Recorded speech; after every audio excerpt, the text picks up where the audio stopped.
Hello and welcome to the latest edition of the CaolanSRugby Podcast. We are back once again, this time to talk about URC after our brief post Six Nations hiatus or break, or just a little bit of rest, I suppose.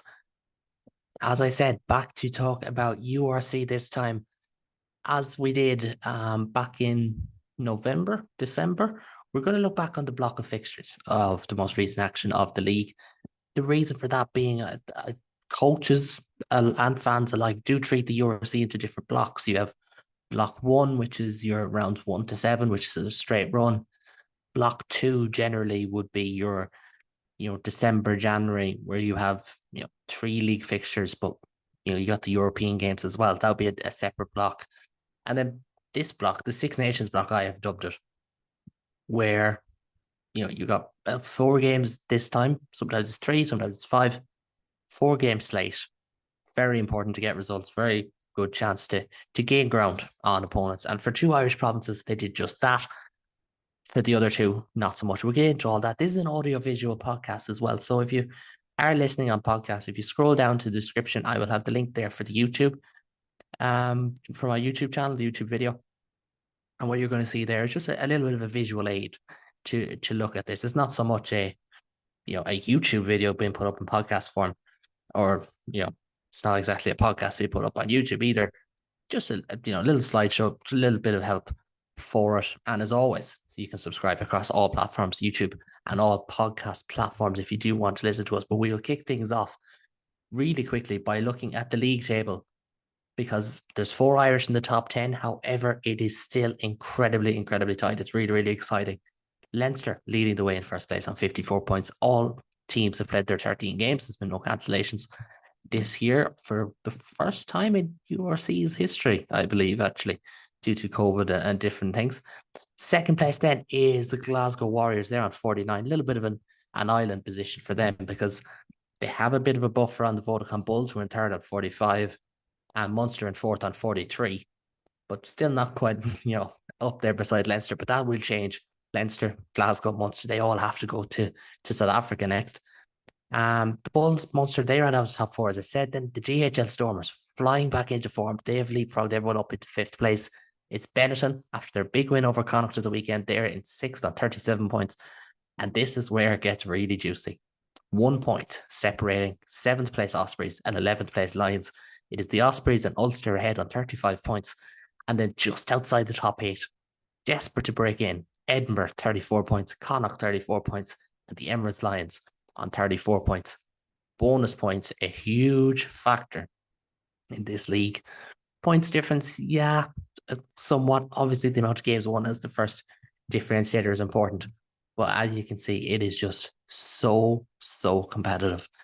4 Irish in the top 10. However, it's not exactly where they were, both Ulster and Connacht sliding back from their positions after the first block of games. So it'll be interesting to see how they manage the final 5 games. Just like last time, we are going to start things off with Leinster, who are the league leaders, and seem to be in pole position for a home semi-final, home final, home quarter-final, should they get all of them. Firstly, as I said, we're not going to touch on the Interpros. I see them as a different block along with your Christmas game. So I'm going to just look at the 4 games of the Six Nations window, which was Benetton and Cardiff, mid-Six Nations for Leinster, and Zebra and Bulls. We'll get to the Bulls game in a minute. What a cracking encounter. But Leinster, 4 wins from 4 and 4 bonus point wins from 4 as well, which is really, really impressive. Starting off home to Benetton, patchy. I think all these performances had elements of patchiness about them, which probably doesn't get spoken about a lot. I think it's often said, "Oh, Leinster magnificent, Leinster brilliant." They were very, very good. Definitely not perfect. I think that's good. I think that's, I think Jacques Niederbauer would be more than happy to see Leinster not firing on all cylinders at the moment, and to keep them somewhat on their toes as well, because the Bulls certainly did. 50 minutes, that was an unbelievable contest. Albeit after that, I think they looked a bit disheartened. But round 10, Leinster beating Benetton. Again, they put up a stellar fight in the first half, but ultimately won by traffic in the second half. Cardiff, similar, started strong, but Leinster just having too much, 33-20 winners over in the Cardiff Amps Park. Then in round 12, they've travelled to Parma to take on Zebra. 31-7. It was a weird one in some regards, insofar as Leinster were good. Zebra were probably better than the scoreline suggested as well. And arguably Leinster's most rounded performance of the lot. Kind of felt like they were in the same gear the whole way through. And then last Friday night, first against second, Leinster against the Bulls. Not many would have predicted a 47-14 scoreline. I don't think it was a fair reflection on the Bulls' effort, especially in that opening 45, 50 minutes. But that's what Leinster can do to you. They can just hit you like a steam train. And it's the sucker punches as well. It's, you look at that third quarter where Leinster went into the break trailing, I believe. Was it 14-12 at the break, I think? And then bang, bang, tries. Game looked over then at that stage. And now, to be fair, the Bulls, in my opinion, navigated that second half very poorly. I wasn't too impressed with the 9, 10, 12 axis in how they kind of, firstly, the execution of their kicking game, but also the execution of their attack. And it just felt very choppy changey. But for Leinster, what was really impressive was even when the scrum was going backwards, they bring on Tyke Furlong. He seems to make a huge difference there. Like, I thought Dan Sheehan was sensational off the bench. Jack Conan manned the match. Josh van der Fleer was really, really good. And probably the one thing that I would talk about this in a few minutes with Munster, Leinster's internationals did just raise the roof for them. And that's what you want to see. I think sometimes when, they come back, it can just look a bit tepid, just a little bit flat, but they certainly didn't. A lot of them really bounced back into it, and a commanding win, which sees Leinster safely atop the table. Their closing fixtures, round 14 and 15, it's a way trip to South Africa to take on the Lions of Johannesburg first, followed by the DHL Stormers in Cape Town. Touch about that in a minute. Round 16, 17 and 18 then. This is either side of a potential European semi-final and final. They could be sandwiched in here. Ospreys at home, Ulster away, and Connacht at home. The South African tour has to be taken in isolation just because of the nature of what it is. And it is isolated because they travel back and play a semi-final if they got there in Europe. Do Leinster send a strong team? I don't think they do. I think they'll bring stronger than what they brought before. I think the likes of, say, your Max Deegans, Scott Penny, Will Connors, for instance, that'll still be their starting back row probably in both games, unlike last time out. But what's the aim here? I think for Leinster, the aim is 5 points. Beat the Lions, as tough and all as that is. I think if Leinster have their kind of second string team, we'll talk about that in a minute, I think it's good enough to beat the Lions because, you look, Milne, is McKee probably the second choice, 23 at number one, the number one, number two, he probably is. Alto probably won't travel, so probably be Clarkson. They will have some struggles in the scrum there, you would imagine, if that's their starting for draw, but they should be all right. Maloney or Jenkins will probably be the starter, if not both, for those games. And so on. I mentioned the Connors, Penny, Deegan back row as well. Like, it should be strong enough to just get that win over the Lions. And then at that stage, they will have that bit of a buffer because I do think they'll beat the Ospreys and Connacht at home with full points. Ulster away will be really, really tricky. It always is for them, especially as that's the week before Heineken Cup final if they get there. But they might need it. Again, that's the thing. Can Leinster afford 2 losses? Possibly. And even at that, if it comes to pass that Leinster finish second and Glasgow finish top because Glasgow have a lovely run in, is that scary? No, like it's just not. If Leinster would fancy their chances against Glasgow in a final, and if they do come second, you never know, Glasgow could slip up. If it's Glasgow against Munster, for instance, first against fourth in a semi-final, who would you be backing? You'd probably back Munster if they're at full strength, just like they did last year. But just on that, Leinster's last 3 games, Ospreys, Ulster, Connacht, 2 interpros. Again, that's really, really cool. I like the 2 interpros at the end of the season. The Ospreys game should be, easy 5 points. I think they'll get the 5 pointer over Connacht because realistically they will need it. They will need to go strong for that game. They won't be able to rest up too much if they can at all. It's just the Ulster game. So I think what are we saying? Probably 5 points to the South African trip. 10 points from Ospreys and Connacht for 15, probably 16 points left for Leinster there. Mightn't be enough to secure a top spot. That might still be okay. We'll wait and see. The question marks. I did this on the last one, and it's a lot of debate around it. But I'd be interested to see what people think. I've listed balancing the URC and Europe, or do they need to? With when those fixtures slot in. The top end power, which is probably one I want to get into, and the kind of Clive Woodward-esque 2-team split, which definitely has not gone down well in the past. I think balancing Europe and URC, they really probably don't need to. I think it would be great to see Leinster send down a locked and loaded squad down to South Africa, but realistically, their second choice team will beat the Bulls or beat the Lions, and they could send lads back up then again if they wanted before the Stormers game. That's probably not one that they need to win. It would be cool, especially when it could be a Leinster Stormers Champions Cup quarter final in 2 weeks' time. But I don't think they'll need to target that, and just the way their fixtures land, having like the Ospreys the week after a semi-final is really nice as well. So I think it's all going on right. The top end power is a really interesting one, because I think what we've seen on Friday night was when the Bulls selected their first choice pack and Leinster didn't have theirs, no question who was the best pack on the pitch, without a doubt. I think Van der Fleer and Conan, to their credit, stood up in the first half, probably the only Leinster forwards who really stood up in that first half. But it was all Bulls up front. And I think the question about the power thing, it's always comes back to, well, they got Joe McCarthy now, and Josh Van der Fleer's playing bigger than he was, and Ronan Keller's great off the bench for power. And these things aren't necessarily wrong. And, Ryan Baird is a 6, so there's a great power option. But in the grand scheme of things, are these top end powerful guys? No, they're not. And that's fine. Leinster have a game plan that's not built around them being the most powerful guys in the world. But I do fear for them. And will it come up to bite them? Realistically, it'll only bite them against the Bulls. I think it's the only side that can really properly bully Leinster. And even at that, if Leinster have their first choice 8 of Porter, who didn't play the other night, Sheehan, Furlong, McCarthy, James Ryan's season could be over. So we might have to say Maloney there, the departing Ross Maloney, Baird, Van der Fleer, and Doris.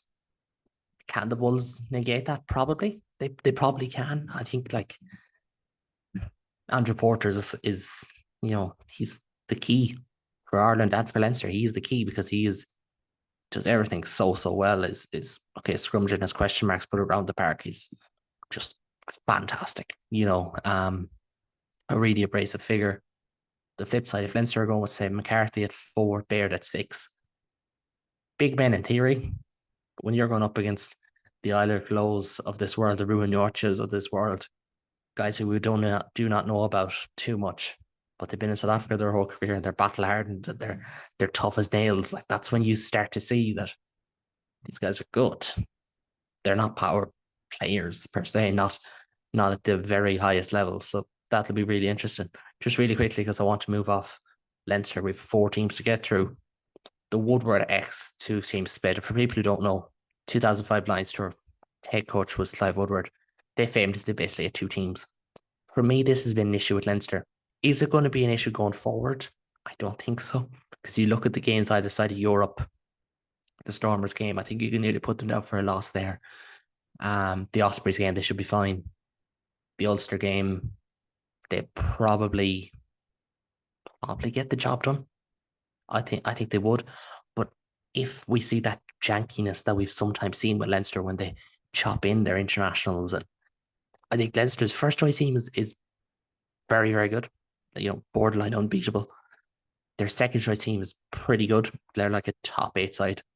When they mix and match, it kind of just doesn't run as smoothly. And I think this is kind of the cohesion thing and the combinations. And obviously that's important. I'm not going to, overlook that. It is an important part of rugby. But I think when Leinster are at their very best, their plug and play ability is firing. And I don't think we've seen that this season. Like, you look the other night of the kind of non-typical guys who played the best was probably Rob Russell, I think it's fair to say.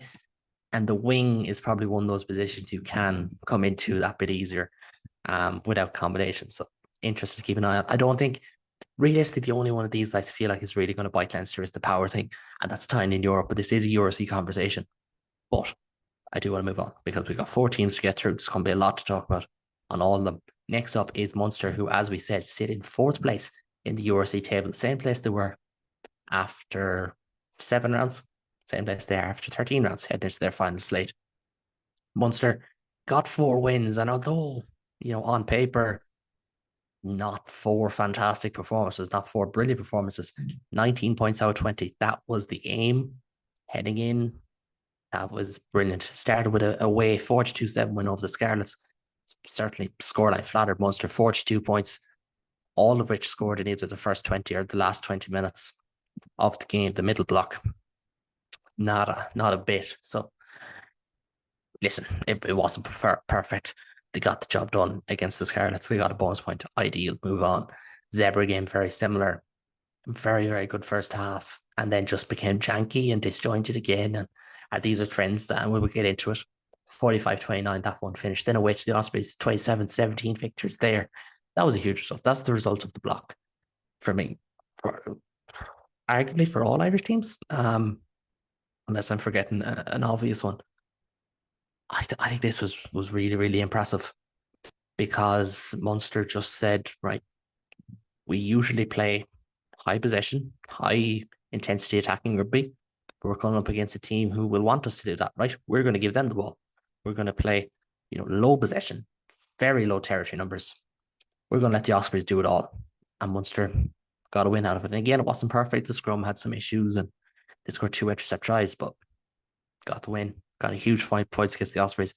And I think what has taken the gloss over that one is the fact they didn't get a bonus point on Saturday night, last night as we recorded against Cardiff.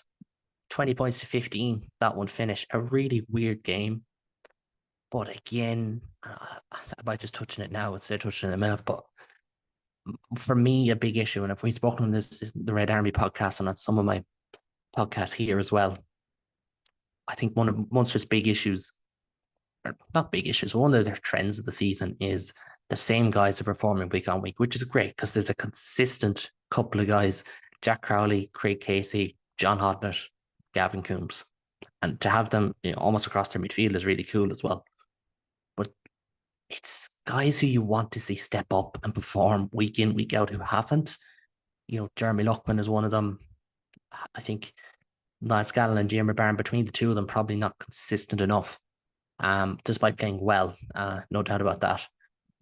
I think Tom Aaron usually on that list, but when he moves into second row, not as impressive. Highburn has done a lot. He's played a lot of minutes. He's played largely in a different role for Munster, and he had to do this the other night as well. But not ideal. Peter O'Mahony the same, and so on. And it's great to see young guys, like all those guys are under the age of 24 or 25. It's great to see them stepping up and performing well. You do need your guys coming back in to not look like guys who've been on the tear for 2 weeks. So that's where it's just a little bit annoying. And listen, Munster won by 5 points very, very easily. They could have won this game, say, 30 points to 10. Very easily. Like the Craig Casey pass that was intercepted by Ben Thomas and taken 95 metres under the Munster sticks. That's a 14-point swing, first of all. But at the same time, that was straight from my eyes, straight away. I could just say that's the difference of Byrne having been with Munster and having been with Ireland. All season, Tyke Byrne has had to be our most powerful second row because we've had no Sean Clayton or Orcase Neyman. So he's had to stay tighter. For Ireland, he hasn't been in that role. He's been playing alongside Joe McCarthy, so he can push out that bit wider. And he was just lost. He was in no man's land. He should have been tied to Greg Casey. He should have been coming back in and hitting that line hard and possibly getting his second try of the night at that stage. That's the frustration. And I think, Graham Rowntree said it well yesterday in the post-game presser. The guys know it wasn't good. They know they got out of jail, and we know we have a lot of work to do. They do. And it'll be interesting to see how they get on against Northampton, because realistically, Munster should be targeting that game. That is right there for them. There's going to be Expected to be about 5,000 Munster fans at a stadium of 16,000. Really, really good numbers. And listen up and set the apple cart and keep the good vibes going. Don't derail it now. Like, you got 4 wins from 4, 6 wins out of your last 6. You include the Crusaders and Quins games. Keep it going. Keep it up from here. This is what Munster fans want to see through Christmas. But unfortunately, that got derailed with injuries.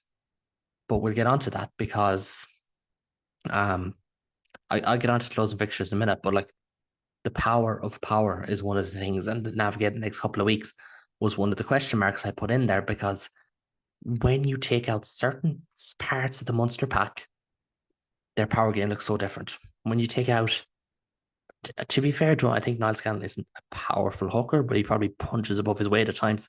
Last night was a mixed bag. Ollie Jaeger, huge, huge player for us. His breakdown work is fantastic. His scrummaging is rock solid. He carries with oomph, more than any other tight head prop that we have fit and available at the moment. We take out Jean Plain, best breakdown specialist in Ireland in second rows by a mile. He is a huge loss there. He brings power and ballast. He's great at mauls. He's great at, carrying the tight exchanges. Argus Neyman wasn't available. He compresses defenses. That's a word we'll use about Connacht later, because he draws defenders, and he can carry. Argus Neyman is a freak of an athlete. He can have 4 men hanging off him. He still make the gain line. When you take out 3 of those players out of your pack, and even Edwin Adogbo, who at just 21 years of age, 22 years of age, is incredibly punchy. He's a huge man, but he punches above his weight even at that. That's when it starts to get, to use that word again, janky, and it starts to get loose. And because of that, Munster are losing a power battle in games they shouldn't lose a power battle in. And the Cardiff game is a great example of this. It may happen against Northampton. I'd be hoping that Argus Neyman will be back. He starts alongside Tyke Byrne, and you just see it motor a little bit more efficiently. But it is an issue because Munster want to play quick ball. They want to play with speed and intensity. They want to kill you with their relentlessness, which is a word we've used about Ireland quite a bit in the Six Nations. So it's annoying. It's really annoying to have these injuries in crucial positions. They could cope with an injury to, say, an Antoine Frisch, because Sean O'Brien could come in, and he's been brilliant of late, but he could come in there. Or they coped when Mike Haley was injured. They could cope if they lost one of their front 2 scrum halves, for instance. They could probably cope if they lost a loosehead prop, or at least, well, it would be a big issue, but it wouldn't be a major step down in much as other positions. That's it's annoying. And like I say here, navigate the next 5 weeks. What is the aim for Munster of the next 5 weeks? Beat Northampton. Absolutely. That is massive. Munster season doesn't hinge on it. But Europe has been disappointing in the Graham Roundtree era, unfortunately, because they haven't got that big result yet. They haven't turned over a team that they should be turning over. Bar maybe probably the Toulon game, sorry, the biggest one from back in January. They have to win that. Then they got the Lions or the Bulls, or not the Lions, the Bulls or Lyon. Lyon, if they have to play Lyon in France, you would back them, especially when they'd be flying, up and down from South Africa twice. Definitely great opportunity there. If it's the Bulls, then we get 2 stabs at the Bulls in 2 weeks. And I say we, and I'm showing I'm a Munster fan here, shocker. I think anyone who's listening to this already knows that. But that's where you have question marks. And then, like, our Munster could not beat the Bulls of Pretoria. History suggests no one is, because the Bulls have not lost Pretoria yet to a European side. So there's that. And then you have the Lions game as well, the week after that, the URC, after the Bulls URC game. And that's where they have to win, I think. I think if Munster are to play 4 games in the next 4 weeks, the 2 games they have to win is Northampton in round 16 and the Lions in round 15 of the URC. They're the 2. If they lose the Bulls in Europe, fair enough. I don't think they can lose Lyon in Europe. I don't think that can be a good enough result, especially with the way Lyon are going. And like, it would be a huge shock if they beat the Bulls. And if they beat the Bulls in Pretoria in the URC, that would be a major shock. Like, we'll get into it now. because I have patchy form and Inter-Pros, we'll get to that in a minute. Like Munster's remaining fixtures, as I said, they have that Northampton game in Europe this weekend, this Sunday. Then they have a quarter-final if they win that against the Bulls or Leon. They have the Bulls and the Lions. 1 point against the Bulls, 4 points against the Lions. Now that's going to be difficult, especially if the Lions turn over Leinster. And that's where it just gets hairy, because if they turn over Leinster, they could be coming into that one on an absolute high. And maybe on the flip side of it, if they lose to Leinster, they don't like losing home games. They don't lose a whole lot of home games. So maybe it's a lose-lose for Munster no matter what happens here. They'll be feeling like they have to get a win. And that's the reality of it. I think anything from the Bulls game would be good. But a win over the Lions would be important, because Munster's last 3 games are Connacht at home, Edinburgh away, and Ulster at home. 2 Inter-Pros. The Inter-Pro form has been really, really patchy, like disappointingly patchy. Okay, to be fair, these are 2 home games last year, and there are 3 home Inter-Pros lost at home to Ulster at the start of the season. Lost by a point to Leinster at Christmas, and beat Connacht at home. They were all at the start of the year where they were a much different team. So far this year, they've had Leinster and they ran them close, losing that by 6 points. But those 2 home games, they're only 2 last home games of the season, and they're going to be in May and in June. Have to win. Or sorry, they're both in May. They have to win. End of story. They are must-win games for me. And then they've got Edinburgh sandwich in between. And like, again, quite possibly there could be a European semi-final for Munster. Like, it's not the most realistic, I don't think. Maybe that's harsh as well. It's not really like to beat. If they're going to beat Northampton, who are top of the Premiership, then they probably have to play the Bulls, who've never lost to Victoria. So it's unlikely Munster get a semi-final. If they do, that's in Dublin. And then the Lions game changes and the Connacht game changes because they're in between there. So it's frustrating. I think it's fair to say they have that Edinburgh game in between the Connacht and the Ulster games. Again, probably have to win. Edinburgh are really weird team. There's a good chance that'll be their last chance to kind of make the top 8, because they finish with a game against Benetton, and that'll probably be a straight shootout. Potentially that'll be a straight shootout for the top 8, but they'll be looking to turn over Munster and get it done a week early, more than likely. So realistically, what are we saying? I think Munster have to win their last 4 games of the season. Now, Munster will probably secure top 8 before then. Most likely a 1 win will secure top 8. And that'll mean European rugby, but they don't want to go on the road again, especially don't want to play Leinster to quarterfinal at the URC. I think top 4, you get the revenue of a quarterfinal at home, and then from there, see how it goes. They're in the playoffs. It's a good starting point to hit from, albeit it looks like top 4. Munster is still in the hunt for top 2, for a second place finish, but it is unlikely. But we will see. Because I want to touch on Ulster now. And Ulster, as we know, saw Dan McFarland leave midway through this block, so that kind of changes the picture straight away. But they had the worst run of the provinces. 1 win out of 4. Now, they did find themselves in 7th place, but that loss to the Ospreys in round 10, midway through the Six Nations, that led to the dismissal of Dan McFarland and the appointment of Richie Murphy as interim head coach. The Ospreys' 1917 defeat, last-minute drop goal, but it was a poor performance for Ulster. They bounced back to beat the Dragons, basically 49-26. 2 weeks later, with was it Dan Soper as interim head coach, technically. So he was in charge of that one. But then they had the South African trip, and realistically, like for Richie Murphy, that was a bit of a hiding to nothing for him, because they had to go to Durban and take on the Sharks, who were going to have their internationals back, and they had to take on the Stormers in Cape Town. And the Stormers in Cape Town is a really formidable opponent. They don't lose many games there. Ultimately, 22-12 losses, Sharks in a poor enough display, but much better against the Stormers. Now, they did lose that 13-7 to make it 3 losses from their last 4, but a much better performance. And I think may be reflective of what we're going to see under Dan McFarland. Maybe not, but maybe it is.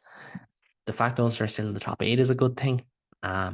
because you look at their last couple of games, you've got to be thinking 3 or 4 wins here. And I think Ulster is still in top 4 contention. They start with Cardiff at home in 2 weeks' time. Now, Ulster still in the Challenge Cup. I don't think they'll target that too much. I think they'll use that to kind of mix things up, especially with new head coach in there. And Silver would be nice, but I think you target Europe and hope or the URC, because potentially you could get a home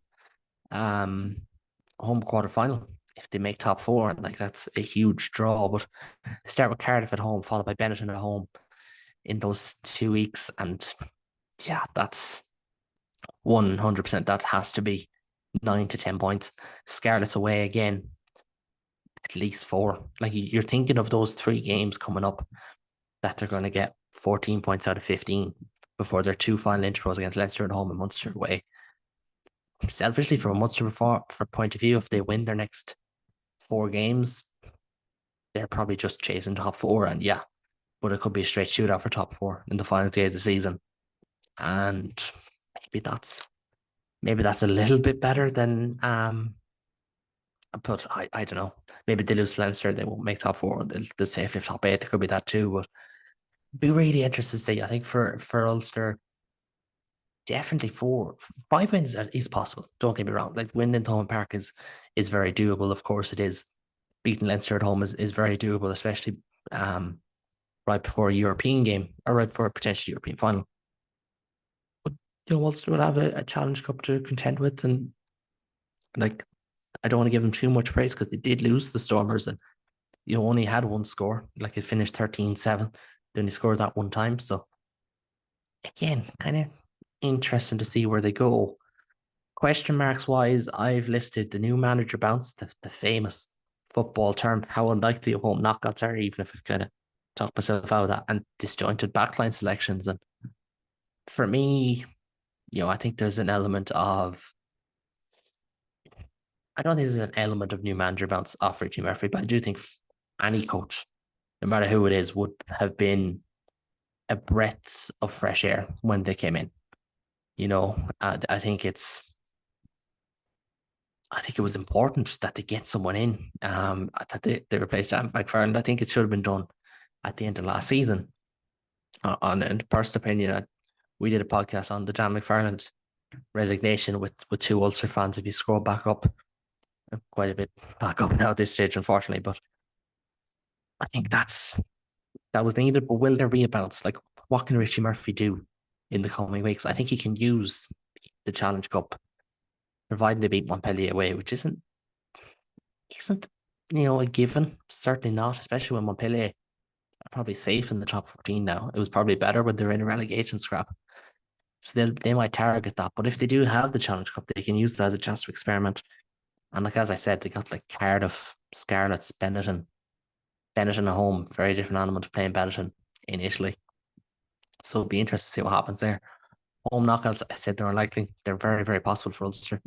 They can win their next 3. I think they'll be in the hunt for top 4, and they go from there. And then just disjointed backline. Like, I will hold my hand up. I had this written before watching the game against the Stormers, and I'm still going to stand by it because I still think it's an element of topic discussion. But Nathan Doak at 10, yeah, needs must and all that, but that was realistically, he's probably going to have a game where it just doesn't go right for him because he hasn't got the minutes in there.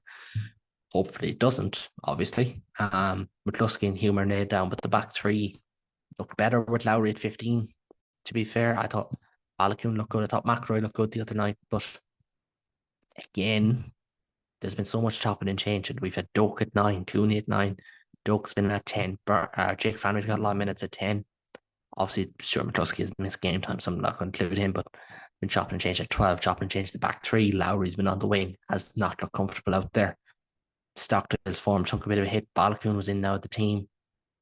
Addison was at fullback. He's expected to leave, and he's also injured at the moment. So wait and see. That's all I can say. It's just kind of wait and see. I think for now, I'd probably stick with, because Billy Burns is likely to miss the rest of the season if it is a dislocated shoulder.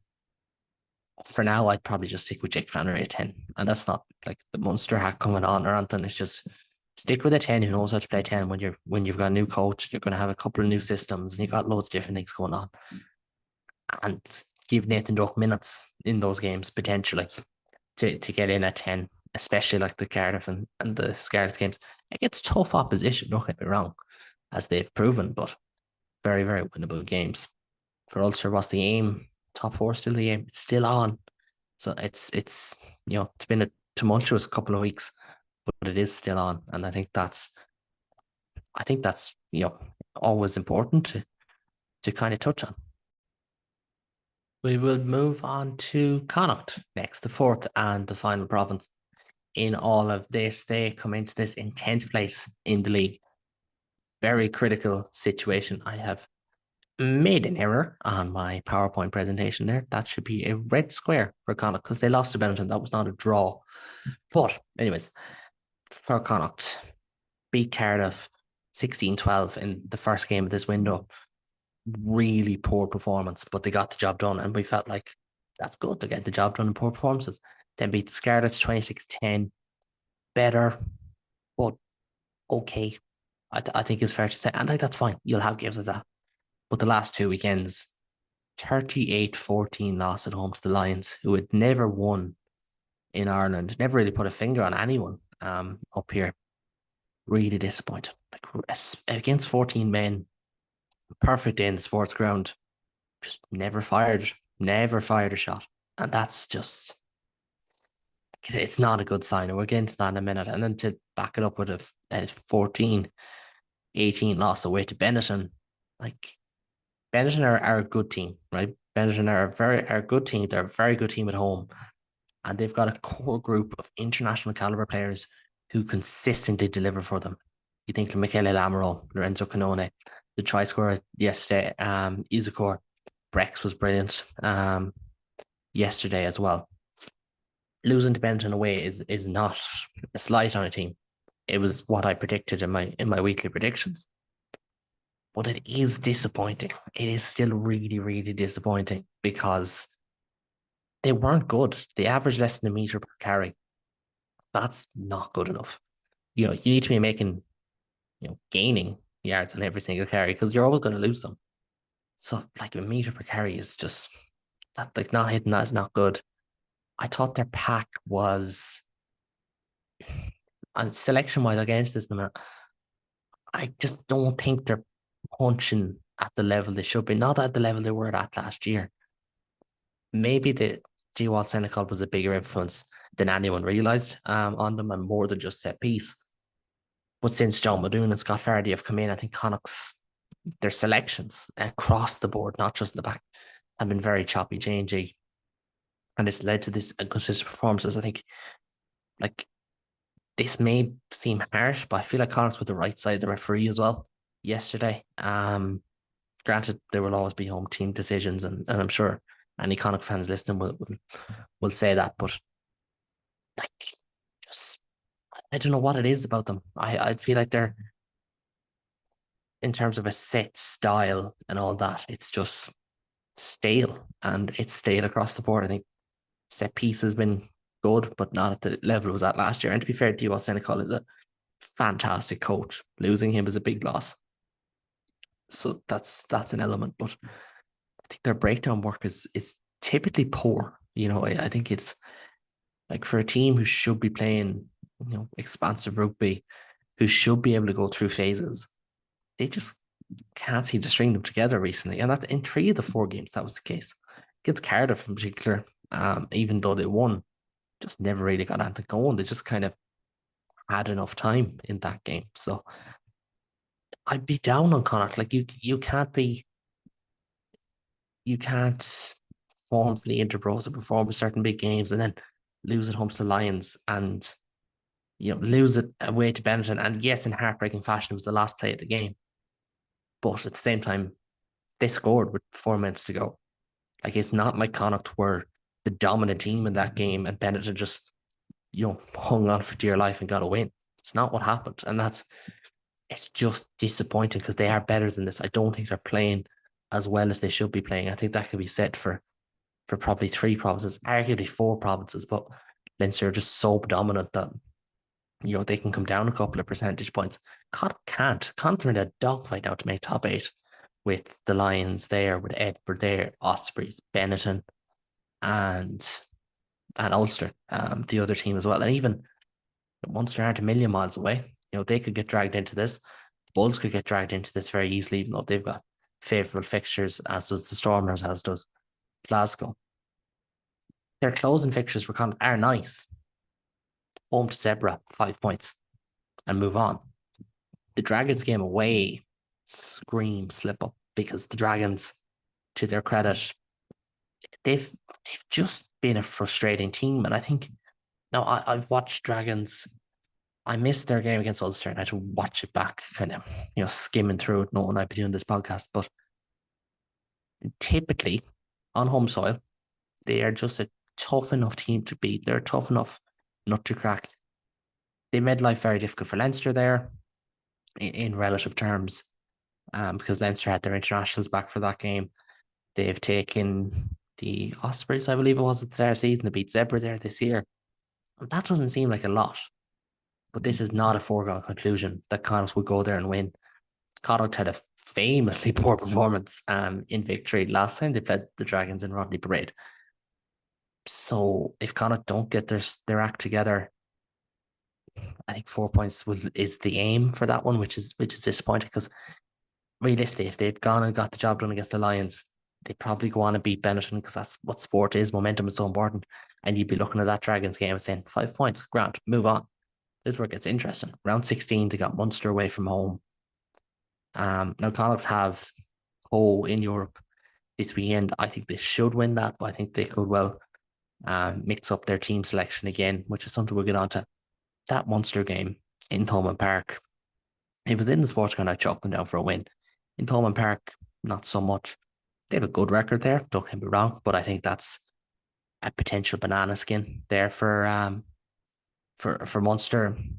But for Connacht, you don't want to be going away in an Interpro thinking you have to win these games. And this is where selection has been a question mark, because, they let Finlay Beelum and Bundyaki have an extra week off against Benetton, probably targeting that Munster game or the Leinster game in round 18.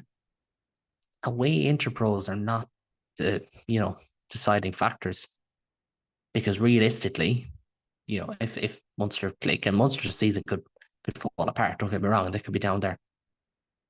Realistically, if you go 3-3 in your Interpros, 3 home wins, 3 away losses, that's fine. That's nearly, that's nearly what you're aiming for. Not that you aim to lose. That's kind of what you're aiming for at times. So that's a big one. Stormers at home. Again, it's hard. Right now, it's hard to say Connacht to win that. They should, because the Stormers on the road, not the greatest team travelling-wise, but at the same time, Munster have 4 wins over the Stormers. The other provinces combined have 2, I think it is, or something like that. Stormers are a really, really tough team to beat. They're an impressively tough team to beat. So that's not a given. And I don't think they'll beat Leinster in round 18, because I think Leinster are going to have to be vying for their top spot there. So for Connacht, real danger of missing out on top 8. And, I've mentioned it here. They are on the outside looking in. They're in 10th place. They're in a scrap with multiple teams. That's not an easy run in. They should get their 9 points in the next 2 games, possibly 10 points. But then from there, I think most people predicting the table will be saying, well, I think Connacht are going to struggle. The most they're going to get is a win. And here's how everyone else is going to fare. Other teams have a nicer run in than them. So it's not job done yet. Would a season in the Challenge Cup be a bad thing? Not necessarily, but there's obviously the revenue factor and the fact that Connacht made a URC semi-final last year. They'll want to be getting to the top 8. And, they'll have to balance Challenge Cup. I hope the Connacht don't go full strength for Poe at the weekend. Because why? You're not going to get a home knockout game because of their seeding. The final was in Dublin last year. They didn't target it. So why in the name of God would you target a final at Spurs of all places? You're in an absolute dogfight in the URC. I think you send out a rotated team, and if you win, you win. If you lose, you lose. You get minutes into lads that you need to. You get minutes into combinations if you need to. But that's the height of it. But then this ties into the other point.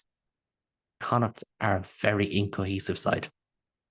Pete Wilkins has said publicly that he wants to build cohesion, but his selections do not show that. They lose to the Lions, there's wholesale changes for Benetton. They lose that one, there'll probably be wholesale changes next week. But that was probably always going to happen.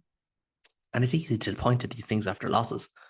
But they have made wholesale changes. Like Dennis Buckley is a very, very good blue side prop. He's only played something like half of their league games or started something like half their league games, which is grand, but he's not going off in international duty.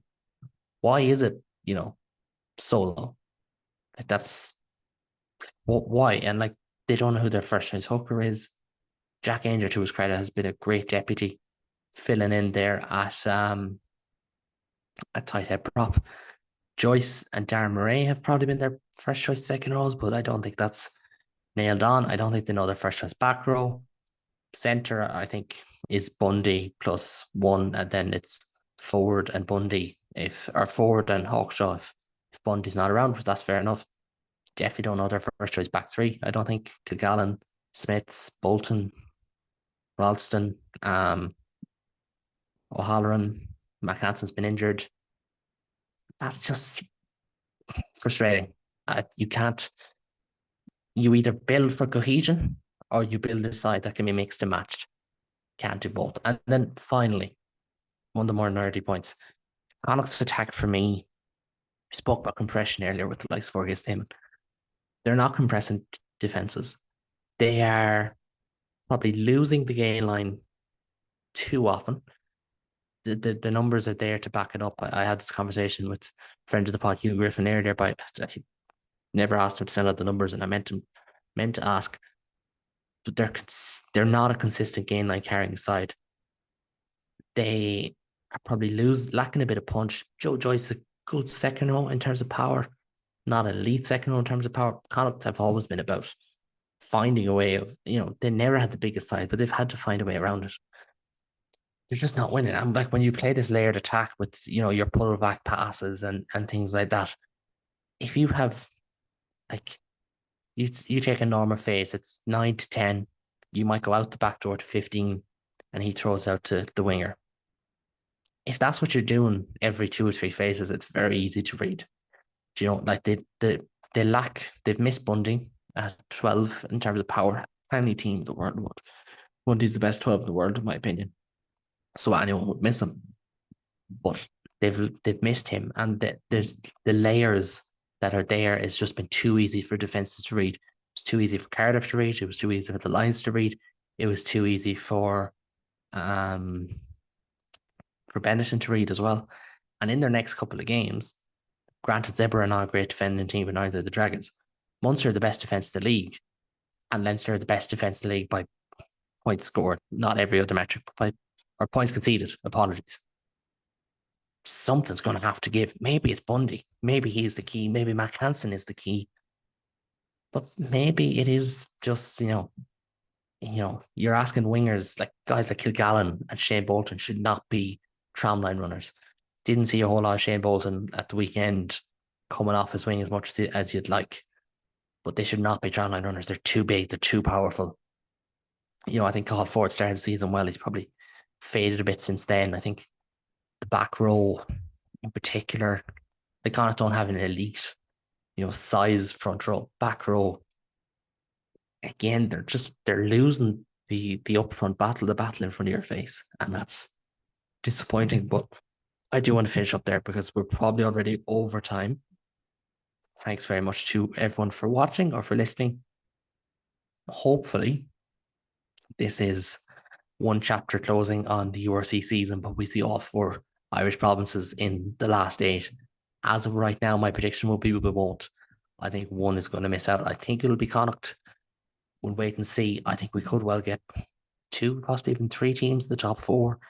That's not beyond the realms of possibility. It's unlikely because of who Glasgow and the Bulls play, but that's not the topic of this video, this podcast.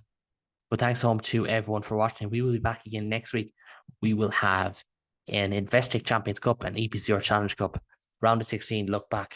mainly focus on the 4 provinces. We'll touch on other games to the best of our abilities, but mainly focusing on the 4 provinces. We'll do that for the quarterfinals as well. But we will be back. It'll be next week. It'll probably be the same time next week. We'll wait and see. Thanks so much to everyone for listening or for watching. So you can subscribe across all platforms. My links for social medias are down below. But for now, until next time, take it easy.